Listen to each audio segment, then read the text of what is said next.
শ্রী রাজীব ভট্টাচার্য মহোদয় আজকে সাংবাদিক সম্মেলনে বিস্তারিত তথ্য আপনাদের সামনে তুলে ধরার জন্য। সাংবাদিক বন্ধুদের আমি অনেক অনেক স্বাগত জানাচ্ছি আজকের এই প্রেস কনফারেন্সে। আমার সঙ্গে রয়েছেন আমাদের মিডিয়া যিনি ইনচার্জ সুনীল সরকার মহোদয়। আপনারা জানেন যে গত 30 এপ্রিল 2025 আমাদের কেন্দ্রীয় মন্ত্রিসভায় মাননীয় প্রধানমন্ত্রী শ্রী নরেন্দ্র মোদীজির নেতৃত্বে সরকার সিদ্ধান্ত নিয়েছে যে কাস্ট যে সেন্সাস অর্থাৎ জাতি গণনা অন্তর্ভুক্ত করা সিদ্ধান্ত আমাদের কেন্দ্রীয় মন্ত্রিসভায় মাননীয় প্রধানমন্ত্রী সেই সিদ্ধান্ত নিয়েছেন। এই ঐতিহাসিক সিদ্ধান্তের জন্য আমরা ভারতীয় জনতা পার্টি ত্রিপুরা প্রদেশ কমিটির পক্ষ থেকে আমাদের দেশের যশস্বী প্রধানমন্ত্রী নরেন্দ্র মোদীজিকে আন্তরিকভাবে অনেক অনেক অভিনন্দন এবং শুভেচ্ছা জানাচ্ছি। আমরা জানি যে 2011-তে লাস্ট জনগণনা হয়েছিল, সেন্সাস হয়েছিল। 2021 সালে সেই সেন্সাস যে ডিউ যেটা হওয়ার কথা ছিল, কিন্তু আমরা জানি 2019-এ করোনা মহামারীর ফলে এবং এই 21 সাল পর্যন্ত যে আমাদের জনগণনার সেই কাজটাকে ব্যাহত হয় মহামারীর কারণে। কিন্তু মাননীয় কেন্দ্রীয় মন্ত্রিসভার প্রধানমন্ত্রী সেই সিদ্ধান্ত কাস্ট যে সেন্সাস সেটা উনি ঘোষণা করেছেন, তার জন্য আমি আবারও ধন্যবাদ জানাচ্ছি। আমরা জানি যে 2010 সালে তৎকালীন প্রয়াত প্রধানমন্ত্রী ডক্টর মনমোহন সিং লোকসভায় প্রতিশ্রুতি দিয়েছিলেন যে কাস্ট সেন্সাস করা হবে, কিন্তু পরবর্তী সময়ে যে 2011 সালে সেন্সাস হয় সেখানে কাস্ট অন্তর্ভুক্তি বিরোধিতা করেন কংগ্রেস এবং সেই সময় এই কাস্ট সেন্সাস করা হয়নি এবং আলাদা করে সেন্সাস করা হবে, সার্ভে করা হবে, সেই প্রতিশ্রুতি কংগ্রেস সেই সময় দিয়েছিল 2011 সালে। পরবর্তী সময়ে কেন্দ্রীয় সরকার বহু অর্থের বিনিময়ে অস্বচ্ছভাবে এই কাস্ট সার্ভের কাজ করা হয়েছিল, ভুলভাল তথ্য সংগ্রহ করা হয়েছিল। সেই সময় কংগ্রেসের সরকার সেই সার্ভের যে রিপোর্ট যে কাস্ট সেটা করতে পারেনি, প্রকাশ করতে পারেনি, কারণ ভুলভাল সিদ্ধান্ত, ভুলভাল যে তথ্য সেটা সেই সময় সংগ্রহ করেছে। আমরা বিশ্বাস করি এই যে কাস্ট জনগণনা অর্থাৎ এই যে সেন্সাস, এই সেন্সাসের ফলে আমাদের কেন্দ্রীয় সরকার যে সিদ্ধান্ত নিয়েছে সেখানে দেখা যাবে যে অতদিন যারা আমরা এসটি এসসি ছিল, এখন নতুন করে ওবিসির যে সংরক্ষণ এসছে, যে ওবিসির সম্প্রদায় কত রয়েছে তারও একটা পরিসংখ্যান সরকারের কাছে অন্তর্ভুক্ত হবে।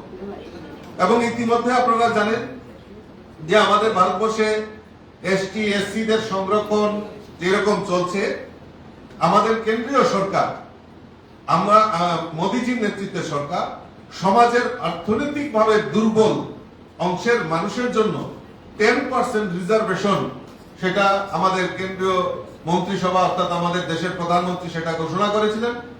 এবং এই সংরক্ষণ 10% সংরক্ষণ যেটা অর্থনৈতিকভাবে যারা দুর্বল তাদেরকে চিহ্নিত করে তাদের 10% রিজার্ভেশন সমস্ত ক্ষেত্রে সেটা তারা যাতে সুযোগ সুবিধা নিতে পারে তার ব্যবস্থা আমাদের কেন্দ্রীয় সরকার সেখানে করেছে।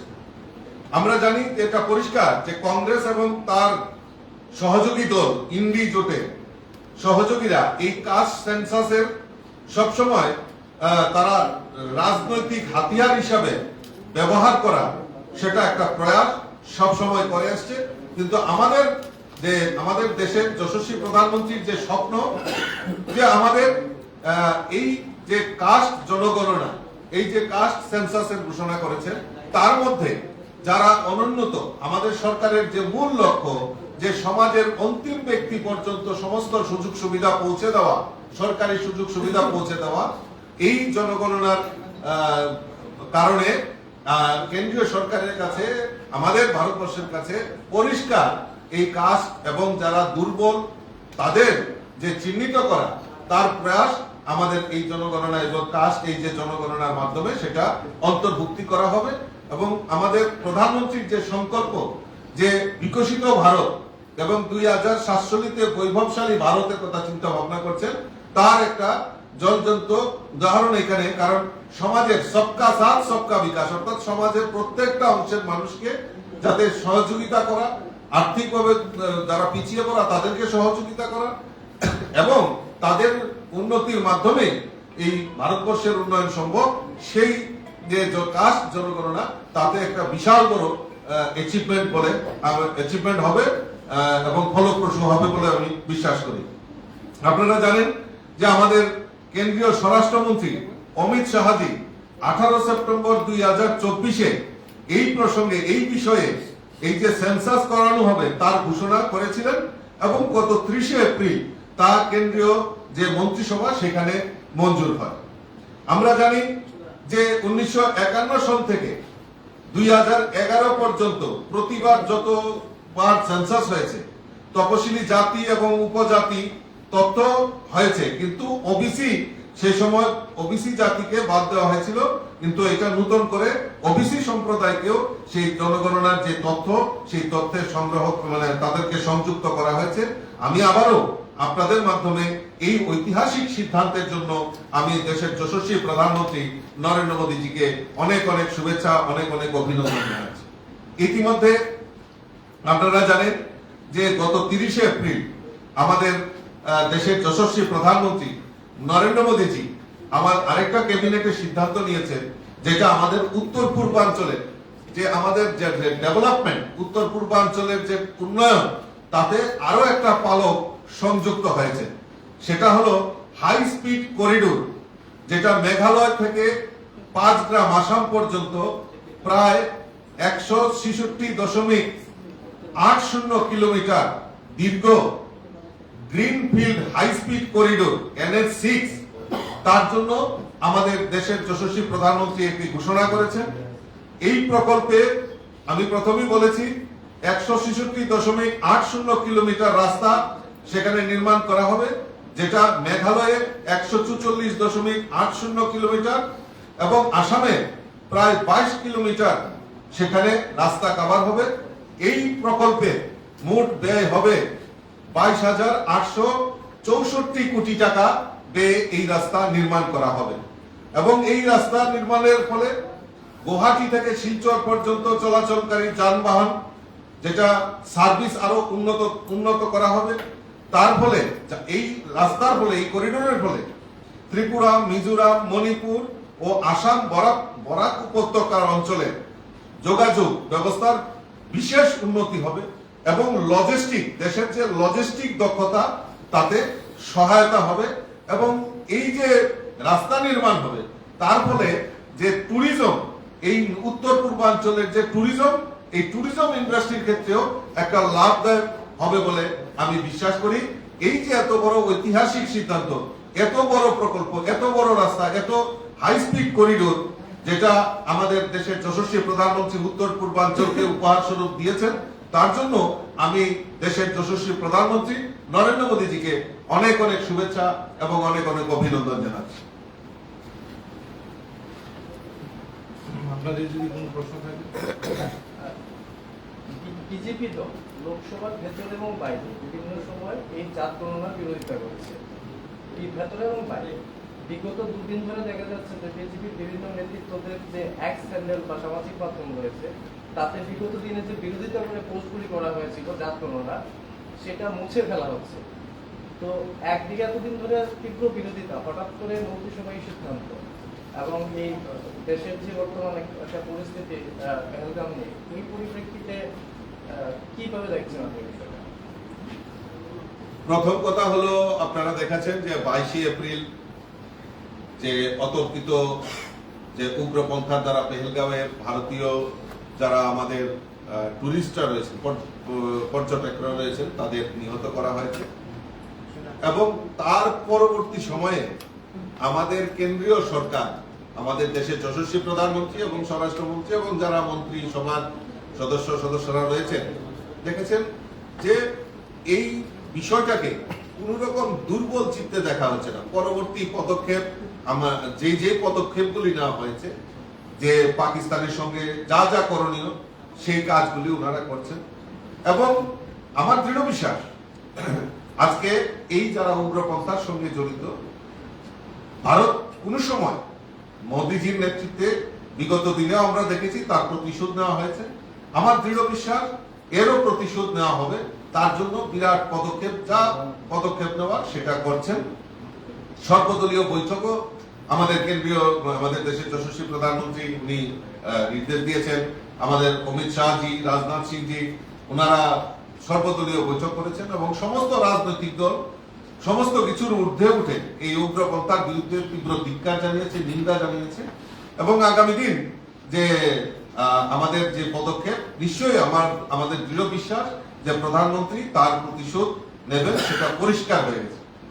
দ্বিতীয়ত যেটা আপনি বলছেন যে এই কাস্টিজম সেন্সাসের বিরোধিতা করেছে বিহারে, আমরা যদি দেখি বিহারে একটা সময়ে এই কাস্ট সেন্সাসের উপর সেই সময় তারা সার্ভের কাজ করেছিল এবং সেই সময় আমাদের স্বরাষ্ট্রমন্ত্রী অমিত শাহজি বিভিন্ন উপলক্ষে পরিষ্কার এই বিজেপি এই যে কাস্ট সেন্সাস তার পক্ষে কথা বলেছেন এবং সব সময় এই যে আমি তো মূল লক্ষ্যটা আমি বললাম আপনাদের যে কাস্ট সেন্সাস কেন দরকার। কাস্ট সেন্সাস এই কারণে দরকার যে আমাদের যে মূল মন্ত্র যে আমরা সবকা সাথ সবকা বিকাশের আমরা দেখি এবং সমাজের অন্তিম ব্যক্তি পর্যন্ত আমাদের সমস্ত সরকারি সুযোগ সুবিধা পৌঁছে দেওয়া। এই যে কাস্ট সেন্সাসের মাধ্যমে সরকারের কাছে যে তথ্য, যে প্রকৃত কারা অর্থনৈতিকভাবে, ইতিমধ্যে আপনারা জানেন যে যেটা আমি প্রারম্ভিকে বলেছি যে 10% রিজার্ভেশন ইকোনমিক্যালি যারা ব্যাকওয়ার্ড তাদেরকে সংরক্ষণের মাধ্যমে সমস্ত সুযোগ সুবিধা তাদেরকে দেওয়া হয়েছে। এখন আরো নতুন করে পালক যুক্ত হয়েছে যে কোন জাতি গোষ্ঠী কতটা দুর্বলতা রয়েছে তাদেরকে প্রকৃতভাবে সরকারি সহযোগিতার মাধ্যমে তাদেরকে সমাজের মূল স্রোতে ফিরিয়ে আনা, তাদেরকে আর্থিকভাবে এবং সরকারি সহযোগিতা যাতে পৌঁছে যায় তার প্রয়াস, এটা একটা বিশাল পদক্ষেপ বলে আমি বিশ্বাস করি। কিন্তু দলের তরফে তো সমালোচনা করা হয়েছে যে বিরোধীদের যে জাত গণনার দাবি তাতে দেশে বিভাজন সৃষ্টি হবে এবং সংসদের ভেতরে তো বিজেপি দল নিজেই এই জিনিসটার প্রতিবাদ করবে। না, প্রতিবাদ কোনো সময় করেনি। আমি তো তথ্য আপনাদের সামনে তুলে ধরলাম যে এবং 2024-এর 18 সেপ্টেম্বর মাননীয় অমিত শাহজি এই সম্পর্কে বিস্তারিত কিন্তু লোকসভায় উনি বলেছেন যে আমরা এই জাতিগত গণনা আমরা করতে চাই।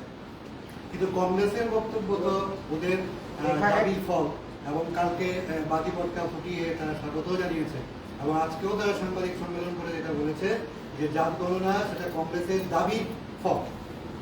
আমি আপনাদের কাছে বলি, আমি যে তথ্যটা আপনাদের সামনে তুলে ধরেছি যে 2010 সালে 2010-এ যে সমস্ত রাজনৈতিক দল, এটা আমার কথা নয়, এটা আপনারা আমাদের কাছে তথ্য প্রমাণ রয়েছে, 2010 সালে প্রয়াত প্রধানমন্ত্রী মনমোহন সিং লোকসভায় প্রতিশ্রুতি দিয়েছিলেন যে কাস্ট সেন্সাস করা হবে, কিন্তু পরবর্তীতে সেই সময় একটা কমিটিও গঠন করা হয় এবং সমস্ত রাজনৈতিক দল এই যে জাতিগত সেন্সাস তার সম্পূর্ণ সমর্থন জানিয়েছিল। কিন্তু সেই সময় কেন্দ্রীয় মন্ত্রী পি চিদম্বরম 2011 সালে এই যে সেন্সাস কাস্ট সেন্সাস হবে তার বিরোধিতা করেছিল এবং বলা হয়েছিল যে 2011 সালের সেন্সাস কিন্তু জেনারেল সেন্সাস এটা ডিক্লেয়ার করেছে, কাস্ট সেন্সাসের কথা ঘোষণা করেনি। পরবর্তী সময়ে যখন সমস্ত বিরোধী দল, সমস্ত রাজনৈতিক দল যখন প্রেসার ক্রিয়েট করা হলো তখন তারা বলেছিল যে আমরা আলাদা করে এই জনগণনার উপর এই যে কাস্ট সার্ভে আমরা করাবো, সেন্সাস নয় সার্ভে করাবো। কিন্তু পরবর্তী সময় দেখা গেছে সেই সময় একটা এসইসিসি একটা গঠন করা হয়েছিল, কিন্তু কোটি কোটি টাকা কেন্দ্রীয় সরকারের সেখানে ব্যয় করা হয়েছিল, কিন্তু তা সত্ত্বেও ভুল তথ্য সংগ্রহ করেছিল সেই সময় কংগ্রেস এবং এই যে সার্ভের কাজ আজ পর্যন্ত সেটা প্রকাশিত করা হয়নি।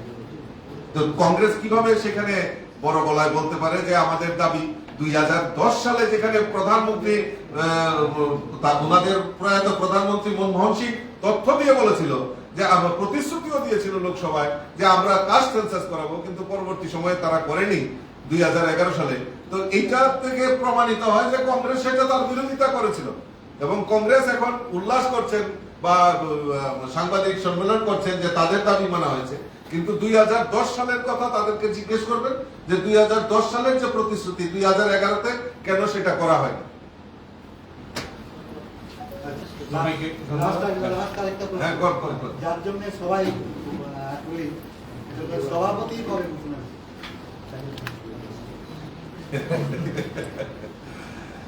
দেখুন, ভারতীয় জনতা পার্টি একটা নীতিনিষ্ঠ পার্টি এবং তার সুনির্দিষ্ট রাজনৈতিক পরিমণ্ডলে দল কাকে কোথায় দায়িত্ব দেবে সেটা কেন্দ্রীয় নেতৃত্ব স্থির করে এবং সেখানেই সিদ্ধান্তের মাধ্যমে পরবর্তী সময়ে সবার সামনে রাখা হবে। তো দল তাকে যে সময় যে দায়িত্ব দেবে সেই দায়িত্ব, কারণ ভারতীয় জনতা পার্টি কার্যকর্তাদের পার্টি, এই কার্যকর্তাদের মূল্যায়ন করে এবং এই কার্যকর্তাদের মূল্যায়নের মাধ্যমে আগামী দিন দলের নেতৃত্ব নির্ধারণ করা হবে এবং সঠিক সময়ে নিশ্চয়ই আপনাদের কাছে সেটা প্রস্তুত করা হবে। সঠিক সময়টা কি এই মাসেই না যুদ্ধের জন্য বিদায় গেছে? ধন্যবাদ।